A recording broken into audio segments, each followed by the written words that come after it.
Okay, we're back. We're still on the area of customers. Now, what we want to know is we talked about learning about them, their culture, people from overseas, as we mentioned.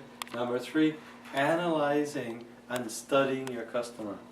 It's very crucial to analyze and study your customer. All these methods we're talking about is to become the most successful sales man, right? Is to be successful by analyzing and studying your customers. How do we do that? I've listed some options. I'm going to call them out, then we're going to talk about each one. A, the way they dress. If they're single, if they're a couple, if they're family with children, what type of car they have, how do they speak, their body movement, and you listen to them. Okay, so look at the first one, how to dress. If somebody comes in and they're well dressed, means they're going to want the best because they're wearing good clothes, jewelry, and they look like we call it they dress up 99. But what it means, they dress up very well. They've got money. And they don't want to buy the cheapest item. So don't show them anything that's cheap. Show them the most expensive items. That's the market you're going to save your time and money by not showing and wasting time with the cheap stuff. Show them the good products and they will buy those things. Now, if they come in dressed in t-shirts and jeans, and well, those are hard people to figure out. The jeans and t-shirts can go 50-50. They could be rich people that just like to dress conservative. You're going to have to guess your way through this one with t-shirt jeans, or they could be just cheap and they go into. So if you look at their clothes, and their clothes are not that high-end clothes, they're from a dollar store kind of clothes, for example, or the basic cheap store, Zeller's clothes instead of the Sears or the Bay type of clothes, then they're going to tend to want to go to the lower items. You may offer like a digital camera, a low-end one, a medium, high-end, or a vacuum cleaner, or a computer that's high-end and low-end and medium. So I mean, whatever your merchandise you're selling, you cater the way they dress to whichever way that you want to put them towards based upon what you analyze. If they're single, that means they don't have a husband or a wife, they don't have children.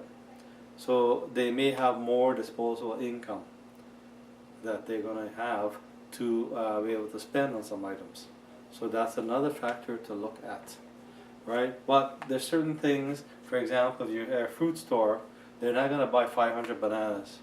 They might buy 1 or 2 or 3 or 4 bananas for the week because they're single.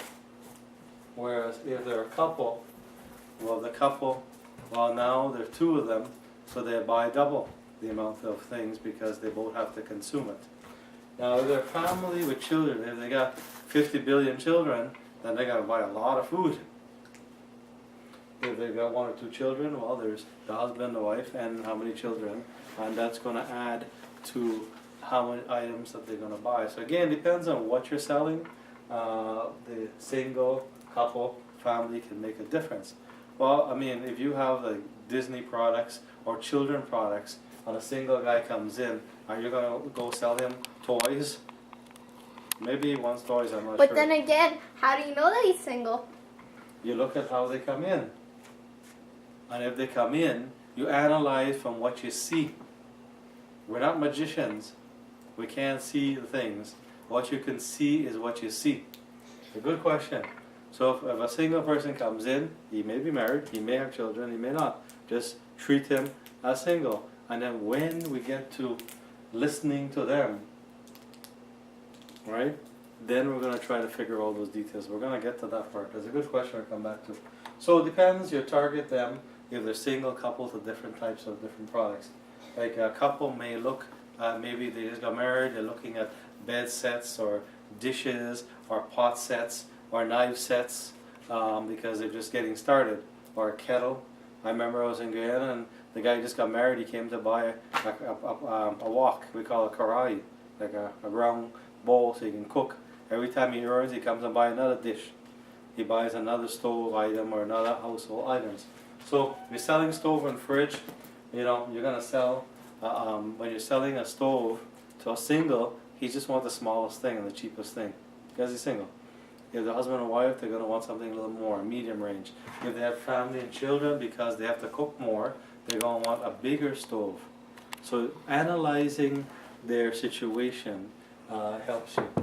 The type of car, if you see a guy drives up to your shop with a Ferrari or Mercedes or BMW, or somebody comes up with a Kia van, right, or a Hyundai, or maybe a GM van or a Ford. Like, you can try to look at the vehicle. If you see the vehicle's got rust all over it, or it's a brand new car, I'm not knocking any brand, but if it's a brand new car and the car is well kept, the guy's got style, he's got money, right? But if the guy's got a car, the wheel's falling off, or the rust is still there, then he doesn't have money to spend even on his own car. So we may not be always right in their analyzing, but these just as little guidelines to look at. How do they speak? Even when you're speaking to them, actually we'll come back to how they speak. Let's do the face expression, because how to speak and listen to them is close. They work together. Their facial expression, their body expression, when they come in and they're going, they've got their hands folded and they've got their hands underneath here looking around, they're thinking. That's a thinking mode. They're thinking, what should I do, where should I go, what should I buy, right? And then if they're coming in like this, flipping their hands out like this, they're only coming in for a show. They have nothing else to do. They're just coming around to kill time. So try to look at the body expression, right? How they're walking, what is on the face, right? How they look when they come in. Do they look like the whole world is crushed on their head? They've got the most stress in the world. Okay, they smiling when they come in. They look suspicious when they come in. If they look suspicious, means they could be people trying to check out prices. They really didn't come to buy. They just look like, I gotta get this price because I gotta go shop around 500 stores. Or they're your competition. Your competition, so you don't waste time on them. You can still talk to them, but you don't waste much time, because when they start looking suspicious, they're looking around, sneaky and stuff like that. Usually, their competition, they're just shopping, or they want to steal from you.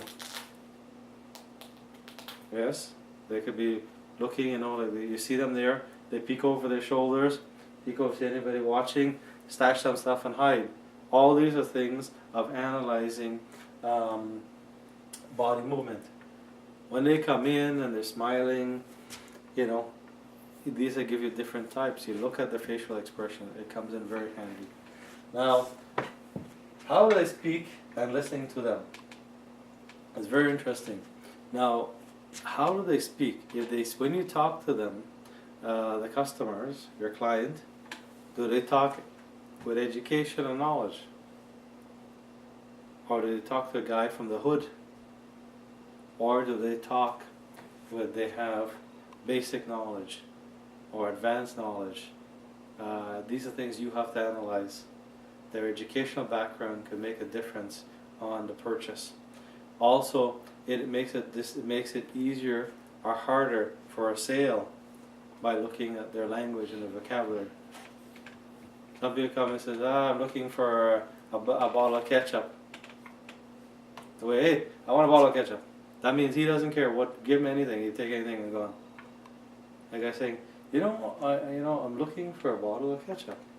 So the way he says it can make a difference, knowing if he's things. And if he comes in and you actually, hey, my wife sent me to buy a bottle of ketchup. He doesn't care which one, just give him one.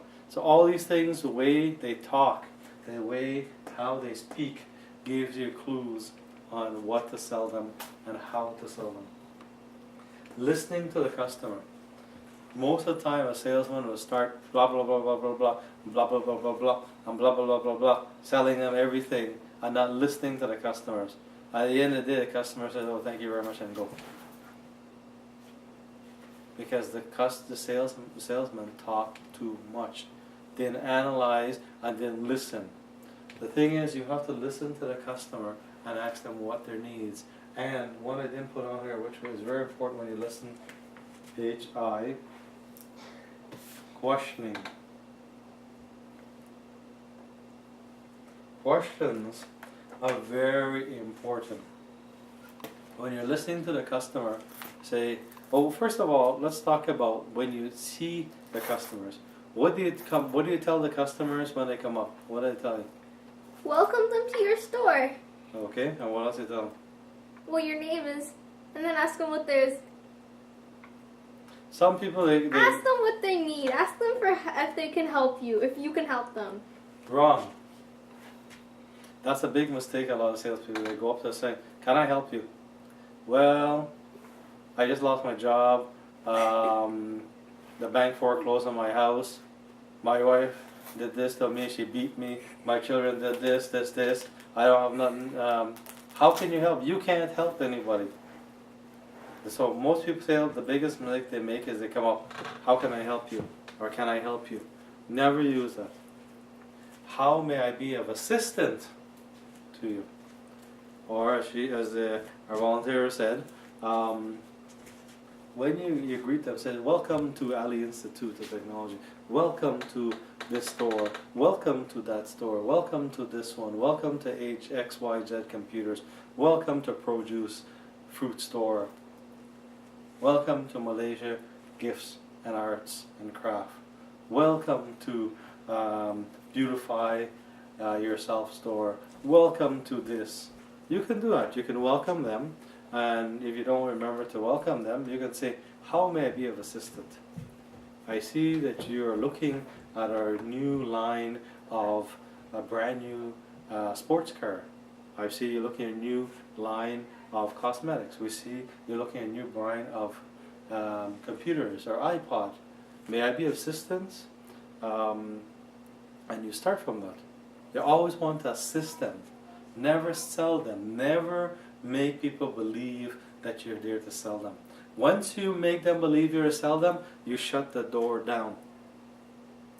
So always there to assist them and guide them and question them.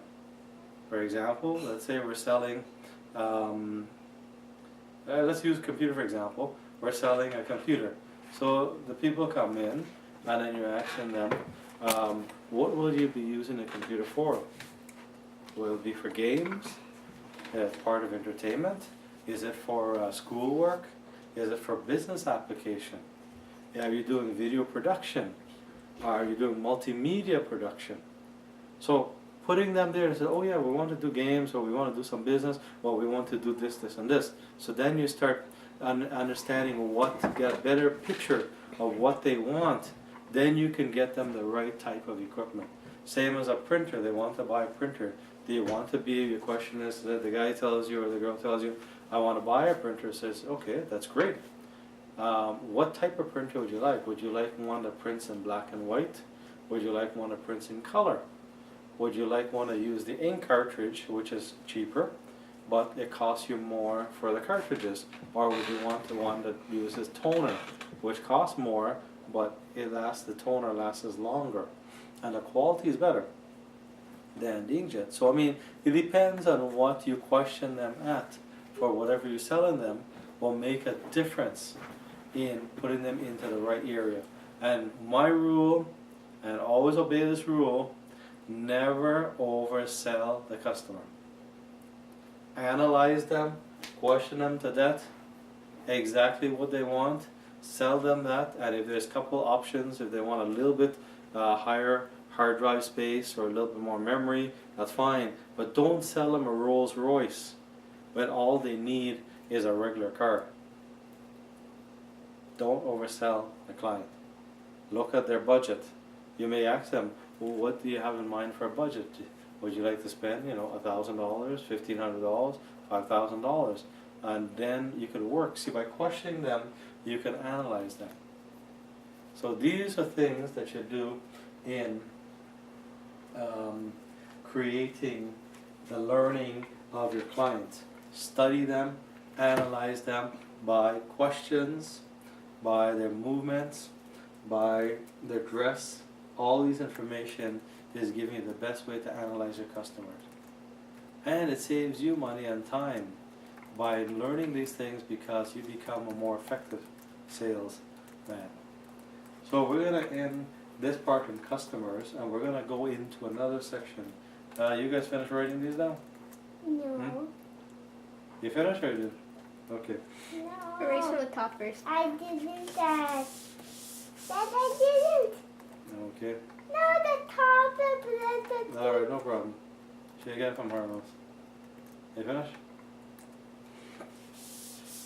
We're talking about customers still. Let's look at how we talked about advertising to the customer, targeting the customer, learning about the customer. All those things we talked about, right? And all these is good to know and to learn. Now we also want to look at how to create something called rapport.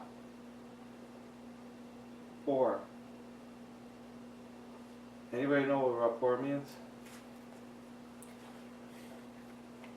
Anybody tell me what rapport means? Very important thing in sales, creating rapport. Rapport is very, very powerful. Rapport means creating a connection with the customer.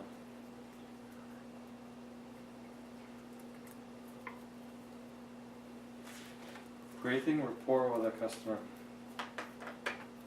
How do we do that? This is one of the hardest skills to master, is creating rapport. Rapport is one of the hardest things to master. If you can master this, you become the most effective salespeople because you can sell anything. You know the expression that you can sell a refrigerator to an Eskimo when he doesn't need it? Well, if you master rapport, I don't suggest you do that, but if you sell a refrigerator to an Eskimo, but I do suggest you master rapport because you have instant connection with the customer. People you've never seen before in your life, creating instant rapport with them. How do we do that? This is a very interesting ability to create rapport. What rapport is that if you are my friend, I can sell you anything. If you believe you're a customer and you believe I'm your friend, you'll buy anything I tell you. If you don't believe my friend, I have to sell you it. There's difference between offering and you buy it and selling it, which is people refer to someone as a hard sale, selling them, throwing, including the kitchen sink, preaching to them, all kinds of different stuff thrown at them for them to buy your item. But if you create rapport with the client, you don't have to sell them. They will buy whatever you tell them. How do we do that magic trick? How do we create the rapport that you get people to buy anything from you? Do what you do, talk to them. Well, it's good. It's talking to them, but it's not just talking to them. If a Understand customer comes in and they've got their hands like this, I don't know if you can see me, do you see me in the camera? Yeah. If their hands like this, they come in walking like this, you walk up to them. Good evening, sir, or good morning, or good afternoon. Welcome to XY Computer, whatever the name of the business is. How may I be of assistance? And you put your hand exactly what they did. When you put your hand exactly the way they do it, it's instant rapport. It's called mirroring the people. If you mirror the people, you have instant rapport. If the guy comes in and he's got his hands like this, I come here to buy a vacuum cleaner from you. I don't want to, but my wife told me to come and buy it. So you said, all right, I don't want to sell you a vacuum cleaner. I'm here to listen to what you want. What do you want? See, if you do exactly the same thing they do, they calm down and they become your friend and they buy it.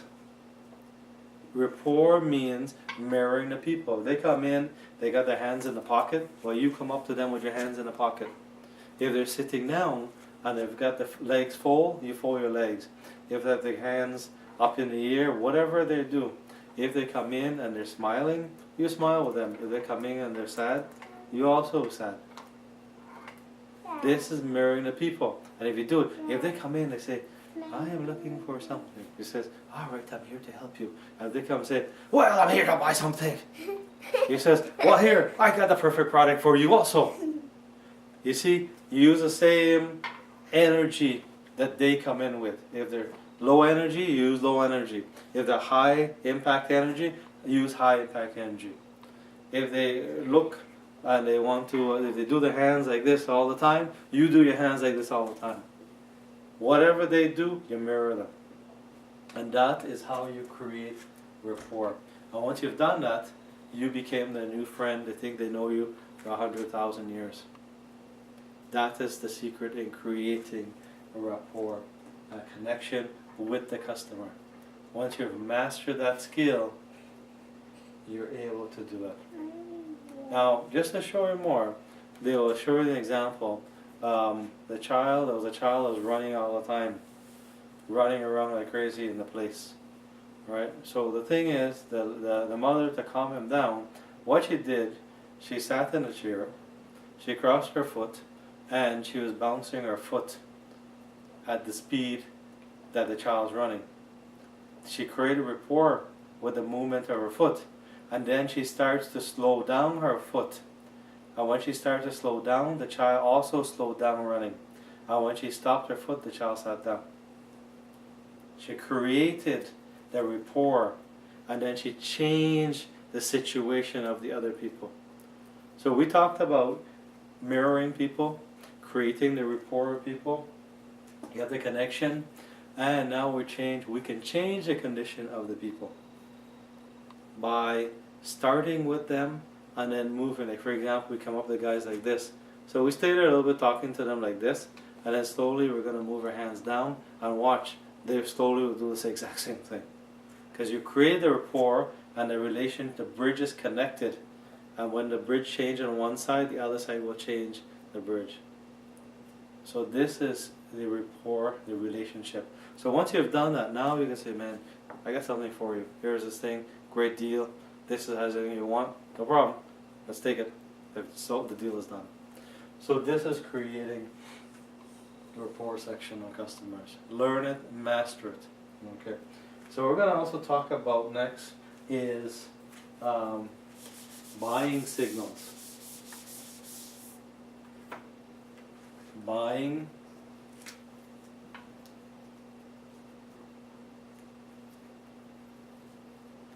signals. What is buying signals? Let's look at your real estate agent, for example. So a real estate agent has different clients that come in and see houses, right? So when you come in and you see, you have your client, the husband and wife, and Mary and their children, Mary and Johnny comes with them. So as they come in the house, they're looking around, they see the kitchen, they see the things, and for example, you go and the lady, they take the lady in the kitchen. Wow, this is a beautiful kitchen. I said yes. You can talk to the lady. And says, where? Oh, this is good. You like the layout? I said, oh, this is good. I love this big size. When they start saying, oh, it's nice, this is good, and she starts saying, oh, this is good here, good for my microwave can go here, or my convection oven can go here, oh, this is good pantry, I can put all my food. Now she starts to tell you what she can put. When she starts to tell you what she can put, it's a buying signal that they definitely want, they're interested. So when you go to the rooms and you don't know and you want to play and find out, you want to see if you get a buying signal, you're going to say, this room looks nice for Mary. This room's nice for Johnny. And I said, yes, Johnny's going to be happy in this room. Mary's going to love this room because it has the window and it has a big room inside, has a walk-in closet for her clothes, and this and that. When they start describing the rooms as what they will put into it again, is buying signals they're interested in that. When they look at the yard, saying, oh yeah, we're going to fence the yard so the children will play outside, or we want to put a swimming pool at the back, or in the basement we want to put in our recreation room. When they start talking like that, I mean, it's a sign that they're very interested. If they just walk through the house, oh, nice kitchen, oh, nice room, yeah, it's a good backyard, yeah, it's okay, everything looks nice, forget it. the chances are very slim in that kind of way. They're just looking, they're shopping around. These are not buying signals, right? So these, for real estate, we use that example, and for any other types of things you're selling. The customer comes in, you did a description on the computer, and you can see if they're saying, you know, what information they give you to give you hints that they're interested in buying. And if you want to create in a selling, let's say we're selling computers, right? And we give them a nice package for $1,000 for a Pentium computer and all this stuff, and you want to know if they're really serious on buying. You can say, you know what, I can have this computer ready for you tomorrow. You know, I can get it done, installed. I mean, it's going to be hard for me. I'll push the guys, I'll beat them up in the back to get it all assembled and get it all ready, but I can have it ready for you tomorrow. And they said, yeah, you know, it's a good idea. We can come after work and pick it up. When they say it's a good idea and come after work, you got your sale already. When they're saying, well, I don't know, I'm still looking, I'm not sure, then you've got to work on them some more. You haven't got a buying signal. You can create, you can ask questions again to them to get that signal. So if they're going for clothes shopping and there's a nice dress or a nice pants or a nice jacket, and he says, you ask them, would you like to try on the pants? They say, yes, yes. So at least it's a sign. If they want to try it on, if it fits, 99% chance they're going to buy it. If they're not even willing to try it on, the chance is very slim they're not even interested in the pants or the dress or the jacket. So these again, that's called buying signals. We have to look at what they say. Now another one you can say is like you're selling a car, right? And you can ask them, well, what color would you like? And they're saying, well, you know what, I like a white or a red or a nice mint green or so. So when they start asking a question what colors of the item they want, and they start telling you, if they're not interested, they're not going to tell you any color. They say, well, I'm not sure, I'm still looking. Then you know they're just shopping around. They're not ready to buy. But if they start reading what color, specific things to whatever you're selling, those are buying signals that those people will buy. Now, watch for the signals. A lot of salespeople don't know. And there's something we call,